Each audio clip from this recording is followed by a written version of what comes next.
I just need a minute, please. I remember pleading with her, my mascara streaked down my cheeks, my hands still trembling from shoveling dirt onto my father's casket just 4 hours earlier. A minute doesn't sign clients, Thea. Grief doesn't pay the bills. Vivven didn't even glance up from her monitor. Get back to your desk or find another job. I'm not running a charity here.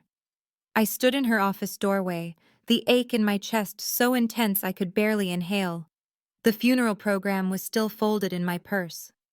Dad's favorite photo of us fishing at the lake when I was 9 stared back from the cover, his laugh lines crinkling around his eyes in a way they never would again. I haven't slept in 3 days, I whispered. Vivven finally looked up, her perfectly lined eyes narrowing. Neither have I. Finishing the presentation you were supposed to complete despite your situation. The Arcadian group meeting is tomorrow. $2 million on the line. But please, tell me more about your problems. I wiped my tears and nodded. Of course. That's when I made the choice. I'm Thea Winters, 32, and until 6 months ago, I was the senior account specialist at one of the top marketing firms in Chicago. I'd spent 8 years there, working 60-hour weeks, canceling vacation plans, missing my niece's birthday parties. I had been the one who landed the Arcadian account in the first place, but none of that mattered to Vivven. Before I continue with this story, could you take a few seconds to share in the comments where you're watching from? I'm still trying to grasp how far this has traveled, and honestly, knowing there are people listening makes me feel less alone with what happened. I'd always been the reliable one, the fixer. Dad used to call me his little problem solver from the time I was 6, when I figured out how to repair his broken fishing reel all by myself. Growing up in a small apartment with just him after Mom left, I learned early how to be resourceful, how to make things work when they seemed broken beyond repair. Maybe that's why I stayed at that company so long, trying to fix a toxic environment that was never going to change. Or maybe I was just afraid of starting over. My father had been sick for months. Pancreatic cancer. The doctor had given him 6 months, but he barely made it to 3. I'd been juggling hospital visits and work deadlines, sleeping on stiff chairs in his hospital room with my laptop balanced on my knees. Vivven knew all of this. She just didn't care. We all have personal problems, she'd say whenever I asked for flexibility. She'd smile that icy smile that never reached her eyes. I didn't get where I am by putting family before business. Where she was, by the way, was in an office 3 times the size of anyone else's, wearing designer clothes she sometimes forgot to remove the tags from so she could return them later. She'd been at the firm for 15 years and had gone through 7 assistants in the past 2 years alone. But she brought in clients, big ones, and in our industry, that was all that mattered to the partners. The day after the funeral, Vivven kept me until midnight, 16 straight hours. I hadn't showered, hadn't eaten.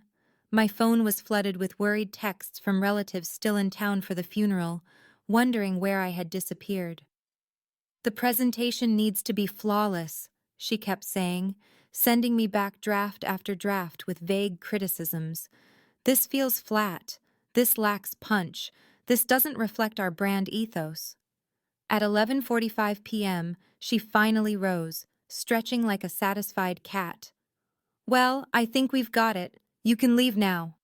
I stared at her, my eyes burning from exhaustion and unshed tears. The meeting's at 9 a.m. tomorrow. You want me here at 7 sharp. We need a full run-through. She was already packing her designer bag, not looking at me. Oh, and wear something more professional tomorrow. That outfit looks like you bought it at a discount store. I was wearing the black dress I'd worn to my father's funeral. After she left, I sat in my darkened cubicle for a long time. The cleaning staff moved around me, vacuuming and emptying trash cans. Ramon, the night janitor, placed a cup of vending machine hot chocolate on my desk without a word. He'd lost his wife the year before. He understood. That's when I remembered the password. 3 weeks earlier, before Dad's condition worsened, I'd been the one to set up the secure data room for the Arcadian contract. I'd created the master access credentials that controlled who could view which documents. Standard procedure was to share the administrator password with at least 2 team members. I never did. It had been a chaotic day. Dad had been admitted to the hospital again, and I'd set up the data room between frantic calls with doctors. I kept meaning to email the password to Vivven and Dominic, the account director, but then Dad took a turn for the worse, and it slipped my mind. No one had asked about it because they all had their individual access logins.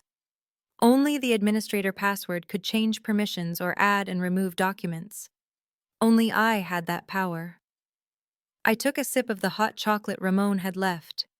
It was lukewarm now, but still sweet. And as I drank it, a plan began to form. The Arcadian Group was our biggest potential client of the year. Their CEO, Marissa Arcadian, was known for her strong stance on work-life balance and company culture. She'd built her tech company on the principle that treating employees well meant better business.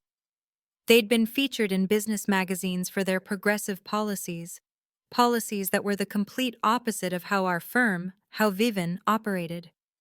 What if Marissa knew what kind of company she was really considering hiring? What if she saw behind the polished presentation to the broken people creating it? I opened my laptop again, navigating to the secure data room.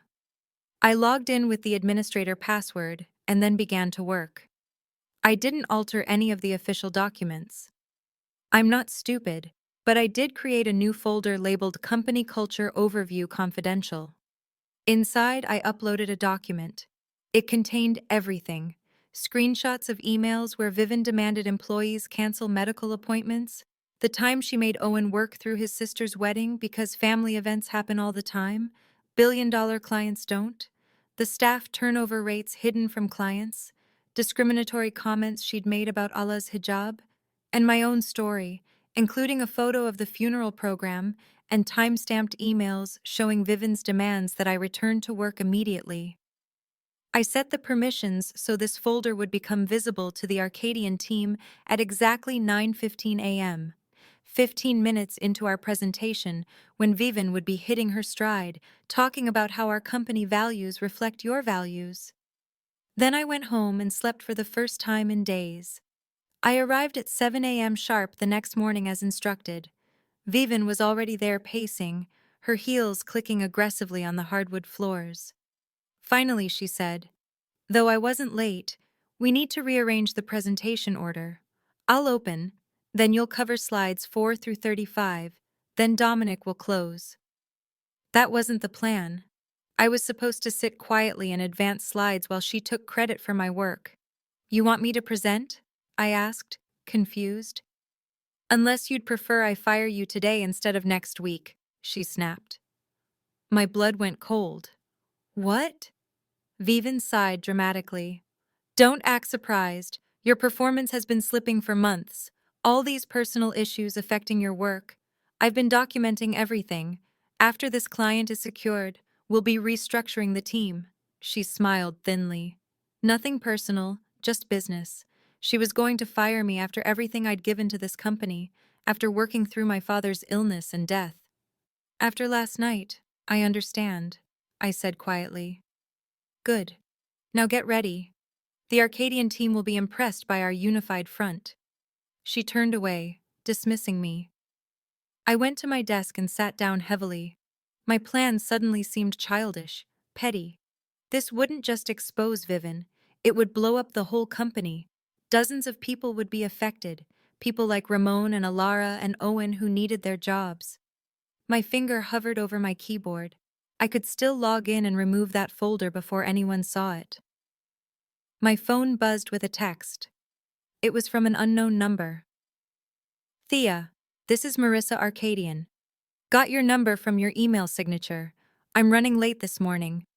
Can we push the meeting back to 9:30? Also, I reviewed the materials in the data room last night. Very comprehensive. Looking forward to discussing all aspects of your company culture." She'd already seen it. Everything. My hands started shaking. What had I done? At 9:30, Marissa Arcadian walked into our conference room with 2 members of her team.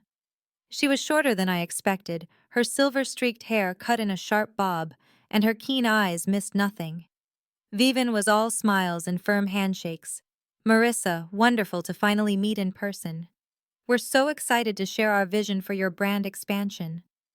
Marissa smiled politely. Before we begin, I want to clarify something. My assistant accessed your data room last night to prepare for today, and she found some concerning documents about your internal practices. The room went silent. Vivven's smile froze on her face. I don't know what you mean, she said carefully. Marissa pulled out her tablet and turned it around. On the screen was the document I'd created, open to a screenshot of Vivven's email to me the day my father died. Need you back at the office ASAP. Your replacement would be here in a heartbeat if you can't handle both. Perhaps you can explain this approach to employee bereavement? Marissa asked, her voice gentle but her eyes hard. And that's when everything exploded. Vivven's face went from pale to red in seconds. This is fabricated. A disgruntled employee, clearly. She whipped around to stare at me, realization dawning. You did this. I didn't deny it. I couldn't speak at all. The room was spinning slightly. Regardless of who compiled this information, is it accurate? Marissa asked. Of course not, Vivven snapped. Thea has been emotionally unstable since her father became ill. She's been making mistakes, missing deadlines. I have copies of the original emails, I finally said, my voice barely audible. And the company's HR records will show the staff turnover rates. Ramon from the cleaning staff can verify. I was here until midnight last night, hours after my father's funeral. Dominic, who had been silent until now, cleared his throat. Vivven, perhaps we should discuss this privately before— There's nothing to discuss, Vivven cut him off. This is a transparent attempt by a failing employee to sabotage a major client relationship before she's terminated. Marissa closed her tablet case with a decisive click. I think we've seen enough. Our company values transparent, ethical leadership and humane treatment of employees. Based on what I've reviewed, your firm's actual practices directly contradict the values you're selling to us. She stood up. We'll be taking our business elsewhere. Vivven looked like she might actually lunge across the table. You can't make a decision based on unverified allegations from one employee. I've already spoken with 3 former employees this morning to verify these accounts, Marissa replied calmly. Including your former assistant who quit last month, she turned to me. Thea, I appreciate your honesty. It couldn't have been easy to compile this information while dealing with your loss. She handed me her business card. When you're ready, I'd like to discuss potential opportunities at our company. We value problem solvers with integrity. And then she walked out, taking $2 million with her. The silence that followed was deafening. Vivven turned to me, her face contorted with rage. You're done. Security will escort you out. I'll make sure you never work in this industry again. I should have been terrified. But suddenly, all I felt was relief and something else. Something that felt strangely like power. That's fine, I said, standing up. My legs were steady now. But before I go, you should know that I'm the only one with the administrator password to the Arcadian data room, the one containing all our proprietary strategy documents and competitive analysis that you spent 3 months creating. Her eyes widened slightly. You'll need that to try to salvage this relationship, or at the very least, to ensure our work doesn't leak to competitors. I picked up my bag. So, you have a choice. You can escort me out right now, or you can acknowledge in writing that I'm leaving of my own accord with a proper severance package and a neutral reference. For the first time since I'd known her, Vivven Mercer was speechless. Dominic coughed nervously, looking between us. Perhaps we can discuss this reasonably, he said. Thea has been an exemplary employee until recent circumstances. Vivven's face had gone from red to a bloodless white. You're blackmailing me. I'm negotiating, I corrected her. Something I learned watching you do it for 8 years. Her eyes darted to the conference room door, where Marissa Arcadian had just exited. $2 million gone, and with it likely the promotion Vivven had been chasing for the past year. The partners wouldn't take this lightly.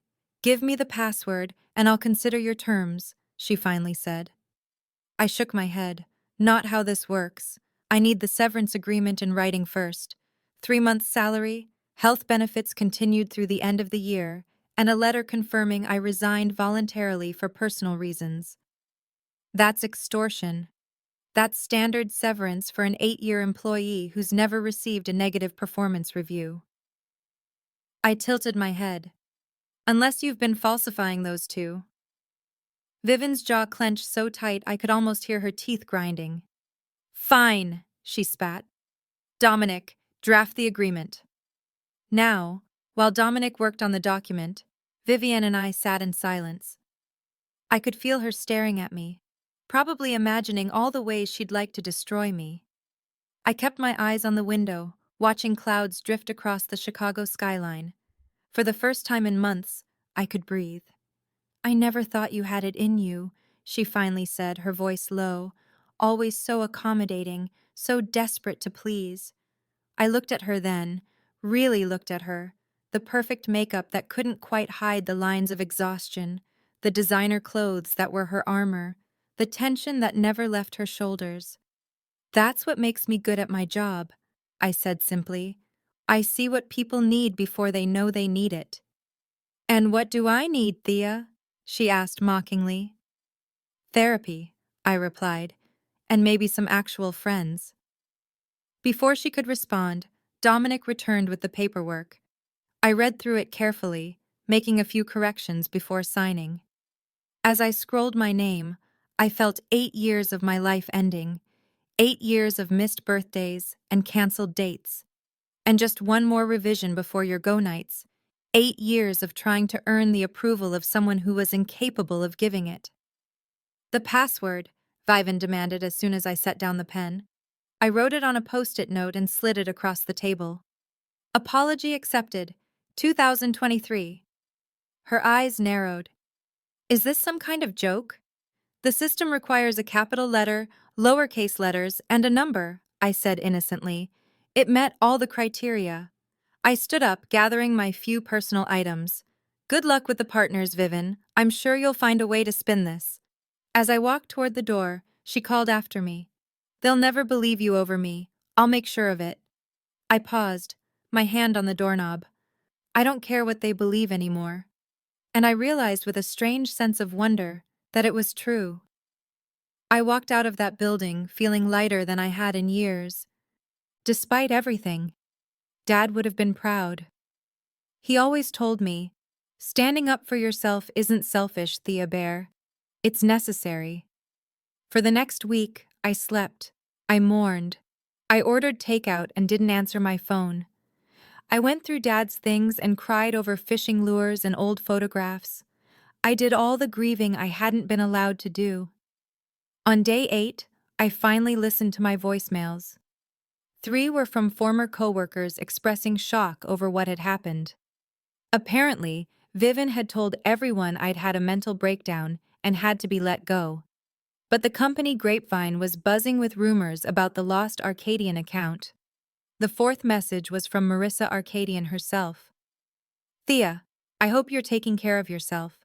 When you're ready, I'd like to discuss a position that's opened up at our company. No rush. Grief takes the time it takes. Call me when you can." I didn't call her right away. Instead, I went to my father's favorite fishing spot on Lake Michigan. I sat on the pier where he'd taught me to bait a hook, where he'd shown me how patience and persistence could bring rewards. I scattered some of his ashes there, watching them disappear into the water he'd loved. "I don't know what to do next, Dad," I whispered. A warm breeze brushed my face, and for a moment, I could almost hear his voice. "Yes, you do, Thea Bear. You always do." 2 weeks after walking out of my old job, I met Marissa for coffee. She didn't ask about what had happened at my former company. Instead, she asked about my father, about what I loved in marketing, about where I saw myself in 5 years, if there were no obstacles in my way. "We need someone to head up our community engagement initiatives," she said after listening thoughtfully. Someone who understands people, who can build authentic relationships with our users. The salary is competitive and we have a strict policy about work-life balance. Why me? I asked. You barely know me. Marissa smiled. I know you stood up for what's right, even when it cost you. I know you're skilled enough that your former boss was willing to present your work as her own. And I know you're grieving a tremendous loss, but still found the strength to set boundaries. She sipped her latte. That's exactly the kind of integrity and resilience we need. I started my new job a month later. The difference was, well, it was everything. 9 to 5 hours that actually ended at 5. Coworkers who asked how I was doing and actually waited for the answer. Projects that mattered. A boss who sent me home when I looked tired. I was healing slowly but surely. And then 3 months after I left, I got a text from Ara, my former coworker. Thought you'd want to know. Vivven's gone. Not just demoted. Gone. I called her immediately. What happened? Remember that password you gave her for the Arcadian data room? Turns out she used the same password for everything afterward, including her work email. Ara's voice was vibrating with barely suppressed glee. She never bothered to change it because, she's Vivven. And I prompted, my heart suddenly racing. And last week, someone from IT was doing routine security checks. They logged into her email using that password, found everything. Thea, years of manipulated timesheets, expense reports with personal purchases coded as business expenses, emails where she took credit for other people's work. All paused for dramatic effect. And get this, she'd been secretly negotiating with our biggest competitor, planning to jump ship and take her clients with her. The room seemed to tilt slightly. Are you serious? Deadly. The partners called an emergency meeting yesterday. She was escorted out by security. No severance, no letter of recommendation, nothing. I sat down heavily on my couch. I never expected. What? Justice? Ara laughed. Neither did we, but your little password was the key that unlocked it all. Apology accepted indeed. The universe has a sense of humor. After we hung up, I sat in the quiet of my apartment for a long time. I hadn't intended for this to happen. I'd simply wanted to escape with my dignity intact. But the password I'd chosen in a moment of bitter irony had become the instrument of Vivven's downfall. The perfect revenge isn't something you plot and execute. It's setting in motion a chain of events that allows someone to destroy themselves with their own worst qualities. Vivven's arrogance, her belief that rules didn't apply to her, her contempt for basic security protocols, these were what ultimately exposed her. I didn't feel the vindictive satisfaction I might have expected. Instead, I felt a strange sense of closure. The chapter was truly finished now. 6 months after starting at Arcadian, I was thriving. My team had launched a community mentorship program that was getting national attention. I'd made actual friends at work, people I had dinner with, people who checked on me when I had a bad day, and then came the industry awards ceremony. I hadn't planned to attend, but Marissa insisted our whole team go to support our nomination for the mentorship program. It's important to celebrate wins together, she'd said. The banquet hall was filled with marketing professionals from across the region. I was laughing at something my colleague Zane had said when I felt a prickle on the back of my neck. I turned and saw her. Vivven. She looked different. The designer clothes were gone, replaced by something more subdued. The perfect makeup was less severe. But the eyes were the same, sharp, calculating, missing nothing. She was standing with a group from a small local agency. From what Ada had told me, she'd struggled to find work after being fired. Her reputation had followed her. The only place that would hire her was a startup with no industry connections, a company too new to have heard the stories. Our eyes met across the room. For a moment, neither of us moved. Then, deliberately, I raised my champagne glass in her direction, a silent acknowledgement. She stared at me for a long beat before giving a slight nod in return. I turned back to my colleagues, to my new life, leaving Vivven in my past where she belonged. Later that night, our mentorship program won its category. As I stood on stage with my team, looking out at a room full of industry peers applauding our work done with integrity, with purpose, with humanity, I thought of my dad. See that, Thea Bear? I could almost hear him say, "That's what happens when you know your own worth." The truth is, revenge wasn't what healed me. It wasn't what rebuilt my career or restored my confidence. Those came from recognizing my own value, from finding a place where I could contribute without sacrificing my humanity, from honoring my grief instead of burying it under spreadsheets and client presentations. The greatest revenge wasn't exposing Vivven or causing her downfall. It was living well, thriving. Actually, after she tried to break me. 3 years have passed since that funeral day when I stood in Vivven's office, mascara streaking down my face, begging for basic human compassion. 3 years since I discovered just how strong I really am. I still visit Dad's fishing spot on his birthday. I still miss him every day, but the sharp edges of grief have softened. And in its place has grown something unexpected: gratitude. I'm grateful for the breaking point that forced me to stand up for myself. Grateful for Marissa seeing potential in me when I could barely see it myself. Grateful even for Vivven, whose cruelty ultimately freed me from a life of silent compliance. Sometimes the worst moments of our lives become the catalysts for the best ones. Sometimes we need to be shattered before we can rebuild ourselves stronger and truer than before. If you're watching this, and you're in a place where someone is diminishing you, where your worth is questioned daily, where your humanity is secondary to your productivity, please know that there is life on the other side. There are workplaces where you're valued.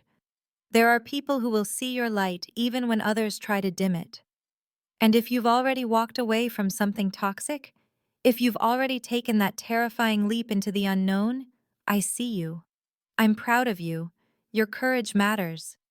If this story resonated with you in any way, please hit that like button so others might find it too.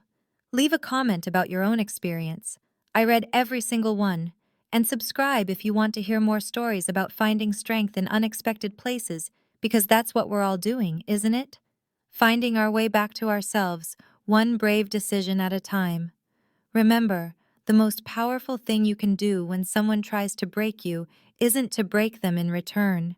It's to piece yourself back together, stronger than before, and live a life so full and authentic that their absence becomes a blessing. That's not just revenge, that's redemption.